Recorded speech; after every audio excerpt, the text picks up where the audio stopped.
മാർത്തോമാ ശ്ലീഹായുടെ മക്കളായ കേരള സുറിയാനി കത്തോലിക്കരുടെ സ്ഥിതി പോർച്ചുഗീസുകാർ വരുമ്പോൾ പാശ്ചാത്യ രാജ്യത്തെ ആരാധനക്രമങ്ങളിൽ നിന്നും മതാചാരങ്ങളിൽ നിന്നും ക്രിസ്തീയ മതാചാരങ്ങളിൽ നിന്നും വേറിട്ട് നിന്നു. കാരണം ഇവിടെ സുറിയാനിയായിരുന്നു ഭാഷ ആരാധനയ്ക്ക്. ഈ നാട്ടിലെ ആചാരങ്ങൾ ഉൾക്കൊണ്ടുകൊണ്ടായിരുന്നു ഇവിടുത്തെ ക്രിസ്ത്യാനികൾ ജീവിച്ചത്. അമ്പലങ്ങൾ പോലെയുള്ള പള്ളികളും അമ്പലവാസികളെ പോലെ വസ്ത്രധാരണം ചെയ്ത് നടന്ന ക്രിസ്ത്യാനികളും ആയിരുന്നു അവർ വന്നപ്പോൾ കണ്ടത്. ആദ്യമേ അതിപ്രഗത്ഭനായ മെനേസിസ് എന്ന് പറയുന്ന മെത്രാപ്പൊലീത്ത ഇതെല്ലാം മാറ്റിമറിച്ച് റോമിൻ്റെ ആചാരങ്ങളോടൊരു താതാത്മ്യപ്പെടുത്താൻ വേണ്ടി ക്രിസ്തുമതം എങ്ങനെ യൂറോപ്പിൽ ഉണ്ടോ അങ്ങനെ ഇവിടെയും ആകണം എന്ന് കരുതി കുർബാന കുപ്പായം, ജനങ്ങളുടെ വസ്ത്രധാരണം ഇവ വരെ മാറ്റി കുർബാന ചൊല്ലുന്ന തക്സ പരിഷ്കരിച്ചു. ഉദയംപേരൂർ സൂനകദോസിൽ അങ്ങനെ മാറ്റി മറിക്കപ്പെട്ട ഒരു ജനതയാണ് കേരളത്തിൽ ഉള്ളത്. അതിൻ്റെ ഫലമായിട്ടാണ് ഇവിടെ പല ക്രിസ്ത്യൻ വിഭാഗങ്ങളും പിരിഞ്ഞു പോയിട്ടുള്ളതും. ഏതായാലും റോമിനോട് കൂറ് പുലർത്തിയ പോർച്ചുഗീസുകാരുടെ ആ പോപ്പിനോടുള്ള ഭക്തി ഇവിടുത്തെ സുറിയാനി കത്തോലിക്കരെയും വല്ലാതെ സ്വാധീനിച്ചു. അവരെല്ലാം പാദ്രുവാദോ എന്ന് പറയുന്ന പ്രസ്ഥാനത്തിൻ്റെ അനുയായികളായി. പാദ്രുവാദോ എന്ന് പറഞ്ഞാൽ പോർച്ചുഗീസുകാരുടെ ആധിപത്യത്തിലുള്ള മലബാറിലും ഇന്ത്യയിലെ മറ്റു ഭാഗങ്ങളിലും അവർ നിയമിക്കുന്ന, അവർ പറയുന്ന ആളുകളെ മെത്രാന്മാരായി വെച്ച് റോമുമായിട്ട് പൊരുത്തപ്പെട്ട് ഭരണം നടത്താൻ തുടങ്ങി. അങ്ങനെ പോർച്ചുഗീസ് മിഷണറിമാരായി കേരള സഭയുടെ അധികാരികൾ. അതിലേറ്റവും പ്രബലനായിരുന്നു ഈ പറയുന്ന മെനേസിസ്. പിന്നീട് 1853 അടുത്ത പ്രബലനായ മെത്രാപ്പൊലീത്ത രംഗപ്രവേശനം ചെയ്യുന്നത്. അന്ന് വരാപ്പുഴ മെത്രാപ്പൊലീത്തയായിട്ട് സ്ഥാനമേറ്റ ബെർണർദീനോസ് മെത്രാപ്പൊലീത്ത, ബെർണാർഡിൻ എന്നാണ് അദ്ദേഹത്തിൻ്റെ ഇംഗ്ലീഷിലെ പേര്.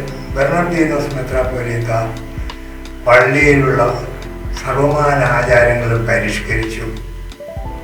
കോഴിവെട്ട് പോലുള്ള ആചാരങ്ങൾ, നേർച്ചകൾ, കാഴ്ചകൾ ഇതെല്ലാം പരിഷ്കരിച്ച് നിരോധിച്ചു. എന്നിട്ട് അദ്ദേഹം ചെയ്ത ഏറ്റവും വലിയ സംഭാവന പാശ്ചാത്യ ലോകത്തുണ്ടായിരുന്ന സന്യാസാശ്രമങ്ങളുടെ മാതൃകയിൽ കേരളത്തിലും ഒരു സന്യാസാശ്രമം തുടങ്ങാൻ ആഗ്രഹിച്ചിരുന്ന ഒരു പറ്റം വൈദികരെ അദ്ദേഹം കണ്ടുമുട്ടിയിട്ട് മാന്നാനത്ത് ചാവറ കുര്യാക്കോസ് ഏലിയാസ്, പോരുക്കര, പാലയ്ക്കൽ മുതലായ മഹാമൽപ്പാന്മാരുടെ ഉൾപ്പെടുന്ന ഒരു സംഘത്തെ അദ്ദേഹം ലിയോപോൾഡ് മിഷണറി എന്ന് പറയുന്ന ഒരു വലിയ മൂപ്പച്ചനെ, അദ്ദേഹം സന്യാസിയായിരുന്നു, ആ സന്യാസ സഭയിൽപ്പെട്ട മൂപ്പച്ചനെ വാങ്ങാനത്ത് വിട്ട് ഇവിടെ ഒരു സന്യാസ സഭ സ്ഥാപിച്ചു. അങ്ങനെയാണ് അദ്ദേഹം കേരളത്തിന് വലിയ ഒരു സംഭാവന നൽകിയത്. ആ സന്യാസ സഭയുടെ, കർമ്മലിത്ത സന്യാസ സഭയുടെ സന്താനങ്ങളാണ് പിന്നെ ബെർണർദീനോസിൻ്റെ കാലത്ത് കേരള സഭയിലെ എല്ലാ ഇടവകയിലും ധ്യാനം നടത്താൻ പോയത്. എല്ലാ വർഷവും ധ്യാനം നടത്തി, വിസിറ്റ് നടത്തി, ജനങ്ങളുമായിട്ട് ഇടപഴകി, അവരുടെ കുഞ്ഞുങ്ങൾക്ക് മുമ്പിലത്തെ ഒപ്രൂശുമ അല്ലെങ്കിൽ കൺഫർമേഷൻ സ്ഥൈര്യലേപനം നൽകി വരുന്ന പതിവ് അദ്ദേഹം ഇവിടെ സ്ഥാപിച്ചു.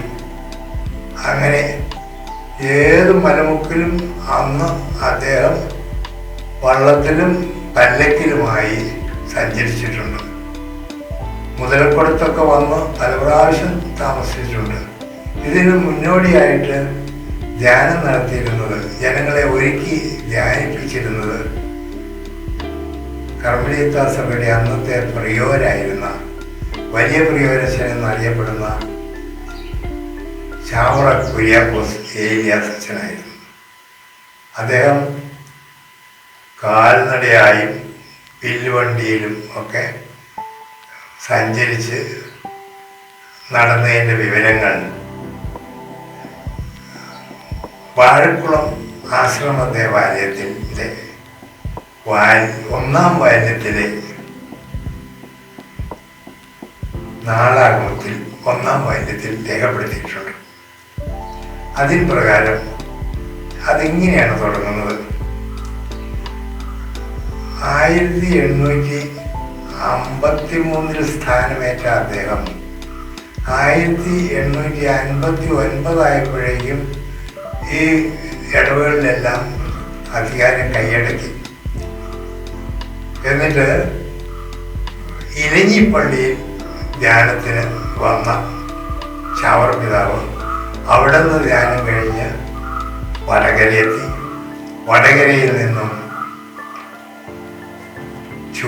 നെടിയശാലയെത്തി. നെടിയശാല ധ്യാനിപ്പിച്ചിട്ട് ചുങ്കത്തെത്തി. ചുങ്കത്ത് നിന്ന് മുതലക്കടത്തെത്തി. ഇതൊക്കെ അന്ന് വിശുദ്ധ പദവിയിൽ സഞ്ചരിച്ചുകൊണ്ടിരുന്ന ഒരു പ്രിയോരച്ചൻ, വലിയ പ്രിയോരച്ചൻ്റെ പ്രേക്ഷിത പ്രവർത്തനങ്ങളാണ്. എല്ലാ നാട്ടിലും ചെന്ന് ദൈവത്തിൻ്റെ മഹത്വം പ്രകീർത്തിച്ച് ജനങ്ങളെ ക്രിസ്തുവിലുള്ള യഥാർത്ഥ വിശ്വാസികളായി, ഭക്തരായി തീർക്കുക. അതിൽ അദ്ദേഹം വിജയിച്ചു. എന്നിട്ട് മുതലക്കുടത്ത് നിന്ന് അദ്ദേഹം കാൽനടയായി നെയ്ശ്ശേരി പള്ളിയിലും വന്ന് 1859 ധ്യാനം നടത്തി. അതിൻ്റെ രേഖകളൊന്നും ഒരു പള്ളിയിലും ഇന്ന് അവശേഷിച്ചിട്ടുണ്ടാവില്ല. കാരണം അത്ര ബുദ്ധിമുട്ടാണ് രേഖകൾ സൂക്ഷിക്കാൻ അന്നത്തെ കാലത്ത്. ശ്രദ്ധയും ഇല്ല. ഈ ചാവറ പിതാവ് നടന്ന വഴികൾ ഞാൻ പറഞ്ഞത് ഒരു വിശുദ്ധൻ്റെ കാലടികൾ പതിഞ്ഞ വഴികൾ ഇന്നുള്ളവർക്കും അദ്ദേഹത്തിന് അനുയായികൾക്കും അറിയില്ല. കുറിച്ചു വച്ചിരിക്കുന്നത് കണ്ടുപിടിക്കാനോ അത് അച്ചടിച്ച് പ്രസിദ്ധീകരിക്കാനോ ആർക്കും നേരമില്ല. എങ്കിലും കണ്ടുകിട്ടിയ ഈ വിവരങ്ങൾ ജനങ്ങളുടെ അറിവിലേക്കായി ഞാൻ പങ്കുവയ്ക്കാമെന്ന് കരുതുകയാണ്. അങ്ങനെയാണ് ഇദ്ദേഹത്തിൻ്റെ പ്രേക്ഷിത വൃത്തിയുടെ കാര്യങ്ങൾ പറയാനിടയായത്. നെയ്ശ്ശേരിയിൽ ധ്യാനം കഴിഞ്ഞ അദ്ദേഹം മൈലക്കൊമ്പിലും നാഗപ്പുഴയിലും ധ്യാനം നടത്തി. ഇതെല്ലാം വാഴക്കുളം നാളാഗമത്തിൽ രേഖപ്പെടുത്തിയിട്ടുണ്ട്. പിന്നീടാണ് റോക്കോസ് ശിസ്മിയോട് അദ്ദേഹം ഏറ്റുമുട്ടിയത്. റോക്കോസ് എന്ന സുറിയാനി മെത്രാൻ വന്ന് ഇവിടെയുള്ള ജനങ്ങളെയെല്ലാം അദ്ദേഹത്തിൻ്റെ പക്ഷത്ത് ചേർക്കാൻ പരിശ്രമിച്ചപ്പോൾ ബെർണർദീനോസ് മെത്രാപ്പൊലീത്തയുടെ ശത്രുവായി തീർന്നു അദ്ദേഹം. കാരണം റോമിൻ്റെ ആധിപത്യത്തിൽ നിന്ന് വിട്ടുപോകുമോ സഭ എന്ന് ശങ്കിച്ച് ബെർണർദീനോസ് റോക്കോസിനെ മഹറം ചൊല്ലി. അങ്ങനെ അദ്ദേഹത്തിൻ്റെ പഠനങ്ങൾ ഭാഷണ്ഡതയാണെന്ന് വരുത്തി ചാവറ പിതാവ് റോക്കോസ് മെത്രാൻ പോയ സ്ഥലങ്ങളിലെല്ലാം ചെന്ന് പ്രസംഗിച്ച് റോക്കോസിൻ്റെ കൂടെ കൂടിയ പള്ളികളെ എല്ലാം അദ്ദേഹം പിന്തിരിപ്പിച്ച് ശരിക്കും വരാപ്പുഴ രൂപതയുടെ അനുയായികളായി നിർത്തി കത്തോലിക്ക സഭയിലുള്ള ഐക്യം നിലനിർത്തി. ഇത് കണ്ടിട്ട് അദ്ദേഹത്തിൻ്റെ മഹത്വമാർന്ന പ്രവർത്തനം കണ്ടിട്ടാണ് ബെർണർദീനോസ് മെത്രാപ്പൊലീത്ത ചാവറ പിതാവിനെ സുറിയാനി കത്തോലിക്കരുടെ വികാരി ജനറലായിട്ട് നിയമിച്ചത്. അങ്ങനെ വികാരി ജനറൽ ആയതോടുകൂടി എല്ലാ പള്ളികളിലും അദ്ദേഹം പള്ളിയോടനുബന്ധിച്ച് സ്കൂൾ തുടങ്ങണമെന്ന് നിർബന്ധിക്കുകയും വിദ്യാഭ്യാസത്തിന് സമന്വിതി വരാൻ ഇടയാക്കുകയും ചെയ്തു. സാമൂഹ്യ പ്രവർത്തനത്തിനും ജനോദ്ധാരണത്തിനും അദ്ദേഹം മുൻകൈ എടുത്ത് പ്രവർത്തിച്ചിട്ടുണ്ട്. ആദ്യമായി സംസ്കൃതം സ്കൂൾ തുടങ്ങിയതും അദ്ദേഹമാണ് മാന്നാനത്ത്. എല്ലാവിധ സംവിധാനങ്ങളും ആധുനിക രീതിയിൽ ഉണ്ടായിരുന്ന ഈ കാലത്ത് പോലും എത്താത്ത രീതിയിൽ അദ്ദേഹം അമ്പഴക്കാട്ടും പുളിങ്കുന്നിലും വാഴക്കുളത്തും ഒക്കെ കാൽനടയായും വഞ്ചിയിലുമൊക്കെ വന്നെത്തി ഇവിടെ ശരിയായ ഒരു പ്രേക്ഷിത പ്രവർത്തനം, ജനസേവനം, ജനോദ്ധാരണ പ്രവൃത്തികൾ കാഴ്ചവെച്ചു. അതുകൊണ്ടാണ് അദ്ദേഹം നടന്ന വഴികൾ പവിത്രമാണ് എന്ന് പറയുന്നത്.